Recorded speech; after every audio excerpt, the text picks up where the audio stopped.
August বিপ্লব আমাদেরকে চোখে আঙুল দিয়ে দেখিয়ে দিয়েছে বিপ্লবের জন্য বড় কোনো দলের প্রয়োজন হয় না, বড় কোনো নেতার প্রয়োজন হয় না। বিপ্লবের জন্য মাটি যখন উর্বর হয়, ছাত্র নেতৃত্বের মাধ্যমে, বিপ্লবের মাধ্যমে একটি ফ্যাসিবাদী ভিনদেশী কৃতদাসীকে কিভাবে বিদায় করা যায়। যদি এই অন্তর্বর্তী সরকারের বদলে বাংলাদেশ জামাতে ইসলামীকে দায়িত্ব দেওয়া হতো এই ফ্যাসিস্ট শেখ হাসিনা এবং আওয়ামী লীগের গণহত্যার বিচার করতে, তাহলে বাংলাদেশ জামাত ইসলামী 6 মাসের মধ্যে বিচার করে দেখিয়ে দেবে। আপনারা কি জানেন যে এই 6 মাসে 572 জন এই হাসিনার দোসর জামিনে বেরিয়ে গেছে? তখন আমাদের প্রতিবাদটা হয় না কেন? এই যে যারা এখনো ক্যান্টনমেন্টে সেফ হাউসে আছে তাদের বিরুদ্ধে কেন ক্যান্টনমেন্ট ঘেরাও হয় না? আমি বাংলাদেশ জামাত ইসলামীকে অভিনন্দন জানাচ্ছি ইতিহাসের অন্যতম একটি ঋণ পরিশোধ করার জন্য। তারা যে উদ্যোগ নিয়েছেন 717 জন শহীদের স্মৃতি তারা ইতিমধ্যে গ্রন্থবদ্ধ করে জাতির পক্ষ থেকে শহীদদের ঋণ শোধ করার, শহীদদেরকে জাতির সঙ্গে চিরস্মরণীয় করে রাখার তারা উদ্যোগটি নিয়েছেন। এই উদ্যোগটি চলমান। আমি আশা করব যে আমাদের কবি আব্দুল হাই শিকদার ভাই যেভাবে বললেন যে আরও 10 খণ্ড বা আরও বেশি হবে ইনশাল্লাহ। আমরা যেটা অথেন্টিক তথ্য পাচ্ছি যে প্রায় 2000-এর বেশি শাহাদাত বরণকারী আমাদের গৌরবোজ্জ্বল বীর শহীদান রয়েছেন। তারা যেন সকলেই এই গ্রন্থবদ্ধ হয়ে যেতে পারেন, এটাই হবে আমাদের অন্যতম একটি চ্যালেঞ্জ। আমাদের সকলের পক্ষ থেকে বাংলাদেশ জামাত ইসলামী ওই ঐতিহাসিক দায়িত্বটি পালন করায় আমি বাংলাদেশ খেলাফত মজলিস এবং আলেম সমাজের পক্ষ থেকে তাদেরকে অভিনন্দন জানাচ্ছি। সেই সঙ্গে আব্দুল হাই শিকদার সাহেব যে কথাটি বললেন, আমিও সে কথাটি বলার চিন্তা করছিলাম যে বাংলাদেশের ঐতিহাসিক স্বাধীনতা যুদ্ধ 71-এর মুক্তিযুদ্ধে যে বাংলাদেশের শাহাদাত বরণকারীদের যে সংখ্যা, এ নিয়ে যে ধূম্রজাল, এই তথ্য শুনলাম আজ প্রথম যে গবেষণা করতে গিয়ে 22,000 পর্যন্ত সংখ্যা বেরিয়েছিল। 22,000 হোক যাই হোক, তো একজন ব্যক্তির একটি আবেগ মাখা বা একটি মিথ্যা বক্তব্যকে ধামাচাপা দেওয়ার জন্যে 22,000 বীর শহীদানদের পরিচয়কে গোপন করে রাখা একটি জাতীয় অপরাধ। এই জাতিকে কলঙ্কমুক্ত করার জন্য একটি উদ্যোগ হওয়া উচিত। আজকের এই উপলক্ষে আমি বাংলাদেশকে বলবো, শুধু বাংলাদেশ সরকারকে নয়, গোটা বাংলাদেশকে বলবো, বাংলাদেশের 71-এর মুক্তিযুদ্ধের সকল বীর শহীদানদের একটি তালিকা প্রণীত হওয়া উচিত। এখানে মুক্তিযুদ্ধের ভাতা নিয়ে কাড়াকাড়ি হয়, কিন্তু মুক্তিযুদ্ধের শহীদদের স্মৃতি সংরক্ষণ করার কোনো আয়োজন নেই। এর চেয়ে জাতি হিসাবে আমাদের জন্য কলঙ্কের আর কি থাকতে পারে? আজকে 5ই আগস্ট বিপ্লবের 6 মাস পূর্তি হচ্ছে। এই উপলক্ষে নাকি পলায়ত নেত্রী তিনি বক্তব্য দিবেন। তিনি মাঝে মাঝে এই বক্তব্য দিতে গিয়ে বলেন যে আমার কি অপরাধ, উনি খুঁজে পান না ওনার কি অপরাধ। আমরা জানি কোরআন থেকে যে আল্লাহ পাক রব্বুল আলামিন যখন ইবলিসকে বিতাড়িত করেছিলেন, তো ইবলিস আল্লাহ পাক রব্বুল আলামিনের সামনে দাঁড়িয়ে সে কথাই বলেছিল, আমার কি অপরাধ, আমি আদমকে কেন চেষ্টা করব? তো কাজে আদমকে চেষ্টা না করার কারণে সে বিতাড়িত হয়ে সে তার অপরাধ খুঁজে পায়নি। আপনি বাংলার 2000 দামাল সন্তানকে প্রকাশ্য নির্দেশে হত্যা করলেন, এরপরে আপনি আপনার অপরাধ খুঁজে পান না। এর চেয়ে জঘন্য অপরাধ আর কি হতে পারে? কাজে এই জন্য যদি আজকে বক্তব্য দেয়নি, তাহলে আমি আশা করব এবং আহ্বান জানাবো এমন একটা বক্তব্য দিবেন যে আপনি মাস্টার মাইন্ড হিসাবে কাকে কাকে হত্যাকাণ্ডের নির্দেশ দিয়েছিলেন, এই জুলাই আগস্ট হত্যাকাণ্ডের সকল সংশ্লিষ্ট অপরাধীদের তালিকা স্বীকারোক্তিমূলক একটি বক্তব্য আপনি দিবেন এবং সেই বক্তব্যের সূত্র ধরে আপনাদের এই 164 জাতির সামনে আপনারা করবেন।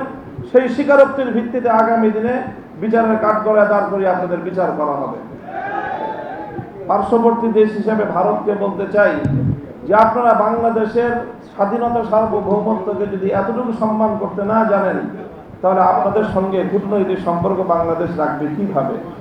যে আপনারা বাংলাদেশের একটি ওয়ারেন্টভুক্ত আসামিকে আপনার কোলে বসিয়ে জাতির বিরুদ্ধে, শহীদদের বিরুদ্ধে আবার নতুন করে বিশুদ্ধার করবার জন্য প্ল্যাটফর্ম তৈরি করে দিবে, আর বাংলাদেশের মানুষের সঙ্গে আপনার প্রীতের সম্পর্ক থাকবে, এই ধরনের গাঁজাখড়ি কূটনৈতিক চিন্তা করা ঠিক নয়। এই জন্য ভারতকেও বলবো, বাংলাদেশের মানুষের প্রতি শ্রদ্ধা প্রদর্শন করুন, দেশের জনগণের সঙ্গে সম্পর্ক তৈরি করুন। ওই পতিত আওয়ামী লীগ আর পতিত ফ্যাসিবাদের সঙ্গে সম্পর্ক রক্ষা করে বাংলাদেশের সঙ্গে আপনার বন্ধুত্ব রক্ষা করতে পারবেন না। প্রিয় সাথী ও বন্ধুগণ, আরেকটি কথা, যে আমরা ইতিমধ্যে দেখছি সাম্প্রতিক সময়ে যে মাঝে মাঝেই বিভিন্ন জায়গা দিয়ে এই পতিত স্বৈরাচারী ফ্যাসিবাদের দোসররা তারা মাথা তুলে দাঁড়াবার বা উকি দেওয়ার চেষ্টা করছে, বিশেষ করে যখন সকল নাগরিকরা ঘুমিয়ে থাকে সকাল সকাল নিভৃত সময়ে। তো এই সময়ে আমি বাংলাদেশের সকল নামাজি মুসল্লিদেরকে বলবো যে ফজরের পরে সব ঘটনাগুলো ঘটতেছে। বাংলাদেশের 3.5 লক্ষ থেকে 4 লক্ষ মসজিদ আছে, এই মসজিদের মুসল্লিরা ফজরের পরে একটু অ্যালার্ট থাকবেন, যেন বাংলাদেশে কোনো দুষ্কৃতিকারী, কোনো পতিতের স্লোগান তুলে বাংলাদেশের মাঠে যেন নামতে না পারে। শহীদদের রক্তের সঙ্গে গাদ্দারি করবার কোনো সুযোগ কাউকে আমরা দিতে পারি না। বাংলাদেশে বিচার হতে হবে। এই যে বিচার হয় না 6 মাসে, তার তেমন কোনো অগ্রগতি নেই। এটার অন্যতম আরেকটা কারণ হলো যে বাংলাদেশের প্রচলিত ব্রিটিশ প্রবর্তিত বিচার ব্যবস্থা, এই বিচার ব্যবস্থার যে দীর্ঘসূত্রিতা রয়েছে, সেটার কিভাবে জবনিকাপাত ঘটানো যায়, আল্লাহর জমিনে কিভাবে সাম্য এবং ন্যায় বিচারের আল্লাহ প্রদত্ত আল কোরআনের বিচার ব্যবস্থা প্রতিষ্ঠা করা যায়, সে লক্ষ্যে আমাদেরকে এখন থেকে অগ্রসর হওয়া দরকার। আজকে এই ফ্যাসিবাদের 6 মাসের মধ্যেও বিচারের ন্যূনতম কোনো ব্যবস্থা না হওয়া, এটি আরেকটি জ্বলন্ত দৃষ্টান্ত যে এই বিচার ব্যবস্থার চেয়ে ইসলাম প্রদত্ত বিচার ব্যবস্থা অনেক শ্রেষ্ঠ এবং মুসলিমের অধিকার আদায় করার জন্য গ্যারান্টি। সংগ্রামী সাথী ও বন্ধুগণ, আমি সর্বশেষ আহ্বান জানাবো যে ইনশাআল্লাহ আমরা আমাদের লং টাইম যে আমাদের পরিকল্পনা, বাংলাদেশে ইনশাআল্লাহ ইসলামী বিপ্লব হবে। আগস্ট বিপ্লব আমাদেরকে চোখে আঙুল দিয়ে দেখিয়ে দিয়েছে, বিপ্লবের জন্য বড় কোনো দলের প্রয়োজন হয় না, বড় কোনো নেতার প্রয়োজন হয় না। বিপ্লবের জন্য মাটি যখন উর্বর হয়, ছাত্র নেতৃত্বের মাধ্যমে, বিপ্লবের মাধ্যমে একটি ফ্যাসিবাদী ভিনদেশী কৃতদাসীকে কিভাবে বিদায় করা যায়। ইনশাআল্লাহ আগামীর বিপ্লব হবে ইসলামের বিপ্লব, বাংলাদেশ হবে ইসলামী বাংলাদেশ ইনশাআল্লাহ। আপাতত ফ্যাসিবাদ যেন বাংলাদেশে কোনোভাবে প্রবেশ করতে না পারে, মাথা তুলে দাঁড়াতে না পারে। সকল রাজনৈতিক দলকে স্পষ্ট বার্তা দিতে চাই, যাদের কাঁধে ভর করে অথবা যাদের কথা আস্কারা পেয়ে আওয়ামী লীগ এবং তার দোসররা বাংলাদেশের রাজনীতিতে পুনর্বাসিত হওয়ার চেষ্টা করবে, তাদেরকে আমরা রুখে দাঁড়াবো ইনশাআল্লাহ। আসসালামু আলাইকুম ওয়া রাহমাতুল্লাহ। আজকে যেই কাজটা এখানে হতে যাচ্ছে, এটা একটি রাষ্ট্রীয় কাজ, সরকারের করার কথা ছিল, করার দায়িত্ব তুলে নিয়েছে বাংলাদেশ জামাতে ইসলামী। 5ই আগস্ট শেখ হাসিনা, খুনি ফ্যাসিস্ট শেখ হাসিনা বাংলাদেশ ছেড়ে পালিয়ে যাওয়ার পর বাংলাদেশের বিভিন্ন অঞ্চলে অসহায় মানুষ, হিন্দু ধর্মাবলম্বী মানুষ যখন আতঙ্কে ছিল, নিরাপত্তার দায়িত্ব তুলে নিয়েছিল বাংলাদেশ জামাতে ইসলাম, যেটা রাষ্ট্রের করার কথা ছিল। তার পরবর্তীতে শুধু ঢাকা শহরে লোক দেখানো ডেকে আনা নয়, সারা বাংলাদেশের প্রত্যেকটা জেলায় খুঁজে খুঁজে শহীদ পরিবারদের বের করে তাদের পাশে দাঁড়ানো এবং আর্থিক সহায়তার দায়িত্ব তুলে নিয়েছিল বাংলাদেশ জামাতে ইসলামী, যেটিও একটি রাষ্ট্রীয় কাজ। ছাত্র সংগঠন ইসলামী ছাত্র শিবির শাহবাগের মতো জায়গায় একটি কক্ষের ভিতরে ইন্টারন্যাশনাল লেভেলে জুলাই আগস্টের শহীদদের স্মরণে একটা প্রদর্শনীর আয়োজন করলো। আমার দেখার সৌভাগ্য হয়েছিল। দায়িত্ব তুলে নিয়েছিল জামাত ইসলাম, ইসলামী ছাত্র শিবির। এই প্রত্যেকটা কাজের দায়িত্ব হওয়া উচিত ছিল রাষ্ট্রের, সরকারের।